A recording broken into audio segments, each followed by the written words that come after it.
HK Patil ಉಪಮುಖ್ಯಮಂತ್ರಿ ಸ್ಥಾನ ನೀಡಬೇಕೆಂದು ಸವಿತಾ ಸಮಾಜದ ವತಿಯಿಂದ ಒತ್ತಾಯ. ದೀಪಕ್ ರಾಯಚೂರು ಹೇಳಿಕೆ. ಇಂದು ಗದಗ ಜಿಲ್ಲಾ ಪತ್ರಿಕಾ ಭವನದಲ್ಲಿ ಸುದ್ದಿಗೋಷ್ಠಿ ನಡೆಸಿ ಮಾತನಾಡಿದ ಅವರು, ನಮ್ಮ ಸವಿತಾ ಸಮಾಜದ ಒತ್ತಾಯ ಮಾಡುವುದೇನೆಂದರೆ, ನಮ್ಮ ಧೀಮಂತ ನಾಯಕ, ಕಳಂಕರಹಿತ ನಾಯಕ ಮಾನ್ಯ ಎಚ್ಕೆ ಪಾಟೀಲ್ರಿಗೆ ಸಚಿವ ಸ್ಥಾನಕ್ಕೆ ಮನವಿ ಮಾಡುವ ಪರಿಸ್ಥಿತಿ ಬಂದಿದ್ದು ದುರಂತ. ಯಾವುದೇ ಸಚಿವ ಸ್ಥಾನ ನೀಡಿದ್ರೂ ನಿಭಾಯಿಸುವ ಅವರಿಗೆ ಉಪಮುಖ್ಯಮಂತ್ರಿ ಸ್ಥಾನ ನೀಡಬೇಕೆಂದು ನಮ್ಮ ಸವಿತಾ ಸಮಾಜದ ವತಿಯಿಂದ ಆಗ್ರಹ ಮಾಡುತ್ತೇವೆ ಎಂದು ಅವರು ಹೇಳಿಕೆ ನೀಡಿದ್ದಾರೆ. ಬ್ಯೂರೋ ರಿಪೋರ್ಟ್ ಕ್ಯಾಮರಾಮನ್ ಜಗದೀಶ್ ಜೊತೆ ಅಶೋಕ್ ಉಗಾರ್, ಎನ್ಕೆಎಸ್ ಟಿವಿ4 ಗದಗ.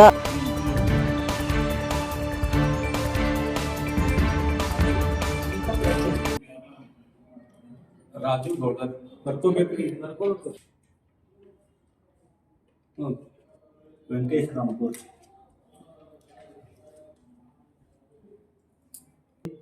ನೇತೃತ್ವದಂತಹ ಸಮಸ್ತ ಮಾಧ್ಯಮ ಬಳಗಕ್ಕೆ ಇವತ್ತ ಗದಗ ವಿಧಾನಸಭಾ ಕ್ಷೇತ್ರದ ಸವಿತಾ ಸಮಾಜದಲ್ಲಿರುವಂತಹ ಸಮಾನ ಮನಸ್ಕರು ಹಾಗೂ ಸನ್ಮಾನ್ಯ ಎಚ್ ಕೆ ಪಾಟೀಲರ ಅಭಿಮಾನಿ ಬಳಗದ ವತಿಯಿಂದ ಇವತ್ತ ಪತ್ರಿಕಾಗೋಷ್ಠಿ ನಡೆಸುವ ಉದ್ದೇಶ ಇಷ್ಟೇ.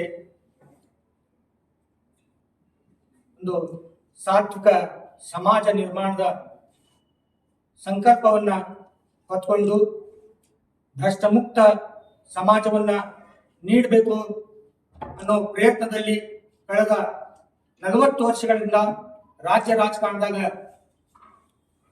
ಕಳಂಕರಹಿತರಾಗಿ ತಮಗೆ ಅಧಿಕಾರ ಸಿಕ್ಕಾಗಲೆಲ್ಲ ಶುದ್ಧ ಹಸ್ತವಾಗಿ ಜನರಿಗೆ ಪಾರದರ್ಶಕ ಆಡಳಿತವನ್ನ ನೀಡ್ತಾ ಬಂದಿರುವ ಅಖಂಡ ಕರ್ನಾಟಕದ ಪ್ರಭಾವಿ ಸಚಿವರು, ಮೇಧಾವಿ ನಾಯಕರು, ಪ್ರಬುದ್ಧರು, ಶುದ್ಧ ಹಸ್ತರು, ಮಿಸ್ಟರ್ ಕ್ಲೀನ್ ಅಂತ ಕರೆಸಿಕೊಂಡಿರುವಂತಹ ಸನ್ಮಾನ್ಯ ಎಚ್ ಕೆ ಪಾಟೀಲ್ ಸಾಹೇಬರಿಗೆ ಮೊನ್ನೆ ಕರ್ನಾಟಕ ರಾಜ್ಯದ ನೂತನ ಮುಖ್ಯಮಂತ್ರಿಗಳಾಗಿ ಆಯ್ಕೆಯಾಗಿರುವ ಡಿ ಕೆ ಶಿವಕುಮಾರ್ ಅವರ ನೇತೃತ್ವದಲ್ಲಿ ನಡೆದಂತ ಸಚಿವ ಸಂಪುಟದ ಮೊದಲೇ ಪಟ್ಟಿಯಲ್ಲಿ ನಮ್ಮ ಉತ್ತರ ಕರ್ನಾಟಕದ ಧೀಮಂತ ನಾಯಕರಾದಂತಹ ಸನ್ಮಾನ್ಯ ಎಚ್ ಕೆ ಪಾಟೀಲ್ ಅವರಿಗೆ ಸ್ಥಾನ ಕೊಡದೇ ಇದ್ದದ್ದು ಗದಗ ಜಿಲ್ಲಾ ಜನತೆಗೆ ಅಷ್ಟೇ ಅಲ್ಲ, ಇಡೀ ಉತ್ತರ ಕರ್ನಾಟಕದ ಮಹಾಜನತೆಗೆ ದೊಡ್ಡ ಆಘಾತವನ್ನು ಉಂಟು ಮಾಡಿದೆ.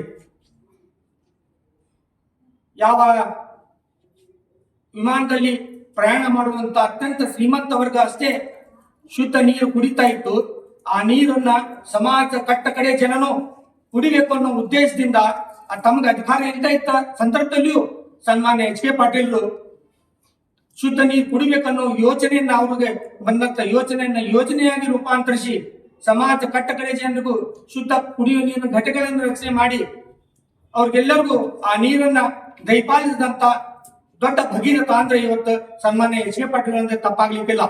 ಬಂಧುಗಳೇ, ಮಾನ್ಯ ವಕೀಲರಲ್ಲಿ ನಾನು ಹೇಳ್ತಾ ಇರೋದು, ಮಳೆ ಇಲ್ಲದೆ ರೈತ ತಲೆ ಮೇಲೆ ಕೈ ಹೊತ್ಕೊಂಡು ಕುಳಿತಾಗ, ಕಂಗಾಲ ಕುಂತಾಗ, ಕೃಷಿ ಸಚಿವರಿದ್ದಾಗ ಮೋಡ ಬಿತ್ತನೆ ಮಾಡಿ ಆ ರೈತರಿಗೆ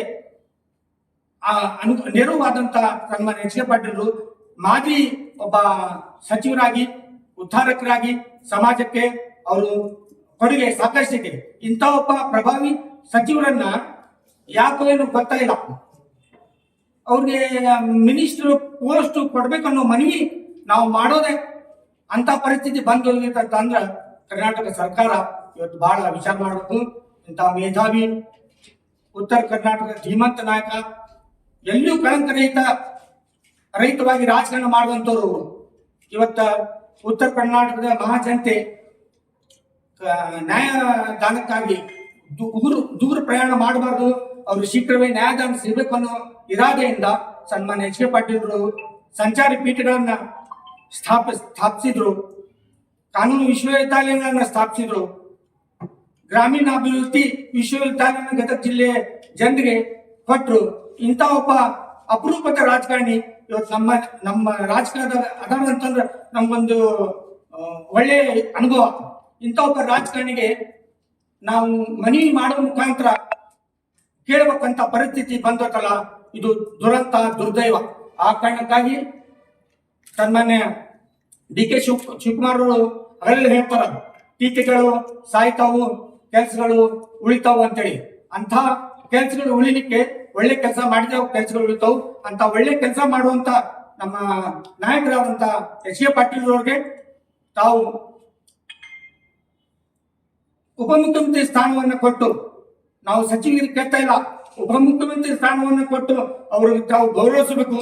ಅವ್ರ ಕೆಲಸಗಳ ಶಾಶ್ವತವಾಗಿ ಉಳಿಯುವಂತ ಕೆಲಸಗಳನ್ನು ಮಾಡ್ಕೊಂಡು ಬಂದ ಕಳೆದ 40 ವರ್ಷಗಳಿಂದ ಅವರು ಅಂತವ್ರಿಗೆ ನೀವು ಸಚಿವ ಸಂಪುಟದಿಂದ ಹೊರಗಿಡ್ತೀರಿ ಅಂತಂದ್ರೆ ಇದು ದೊಡ್ಡ ಅನ್ಯಾಯ, ಇಡೀ ಉತ್ತರ ಕರ್ನಾಟಕ ಮಾಡುವಂತ ಅನ್ಯಾಯ. ಆ ಕಾರಣಕ್ಕಾಗಿ ಸನ್ಮಾನ್ಯ ವರಿಷ್ಠರಿಗೆ ನಾವು ಕಾಂಗ್ರೆಸ್ ಪಕ್ಷದ ವರಿಷ್ಠರಲ್ಲಿ ವಿನಂತಿ ಮಾಡ್ಕೊತೀವಿ, ಸಹಿತಾ ಸಮಾಜದ ಪರವಾಗಿ ಯಾವುದೇ ಕಾರಣಕ್ಕೂ ಮಿನಿಸ್ಟರ್ ಪೋಸ್ಟ್ ಕೊಡೋ ಮುಂದ ದಯವಿಟ್ಟು ಕೈ ಮುಗ್ತೈತ್ರಿ, ಜಾತಿ ನೋಡ್ಬೇಡ್ರಿ, ಧರ್ಮ ನೋಡ್ಬೇಡ್ರಿ. ಅವ್ರು ಮಾಡೋ ಕೆಲಸದಿಂದ ನೀವು ಅವ್ರಿಗೆ ಉಪಮುಖ್ಯಮಂತ್ರಿ ಸ್ಥಾನವನ್ನು ಕೊಟ್ಟು ಒಂದು ಹಳೆ ಬೇರು ಮತ್ತು ಹೊಸ ಚಿಗುರಿನ ಸಮ್ಮಿಳಿತದೊಂದಿಗೆ ಒಂದು ಆಡಳಿತ ನಡೆಸುವ